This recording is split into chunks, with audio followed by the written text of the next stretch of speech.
Please join me now in standing. Parliament's first meeting since the attacks on Israel began with a minute's silence. Israel's flag had been projected onto Parliament and onto 10 Downing Street, while the Commons was on a break for party conferences.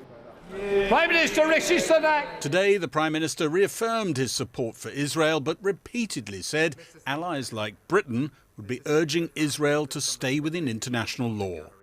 The elderly, men, women, children, babes in arms, murdered, mutilated, burned alive.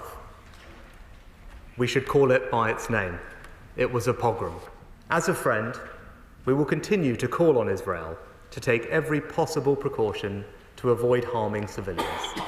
I repeat President Biden's words: as democracies, we are stronger and more secure when we act according to the rule of law. Rishi Sunak's support for the Jewish community and his other messages, all closely echoed by the Labour leader. As in any time of grave crisis, it is crucial that this House speaks with one voice in condemnation of terror, in support for Israel in its time of agony, and for the dignity of all human life. Because, Mr. Speaker, Hamas do not wish to see peace in the Middle East. They just want to see Israel wiped off the map.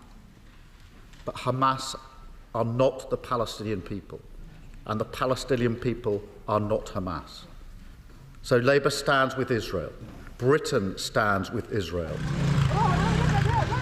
The Prime Minister confirmed that 6 British citizens were known to have been killed in the Hamas attacks in Israel, and a further 10 British people were missing. In the Commons, there were a few strident critics of Israel's conduct since those attacks. What we're seeing in Gaza, civilian areas bombed, food, electricity, water, medicines, all cut off. Such collective punishment is a war crime under the Geneva Conventions. One war crime does not excuse another. So will the Prime Minister please speak to Prime Minister Netanyahu and ask him to stop dropping bombs on innocent children in Gaza?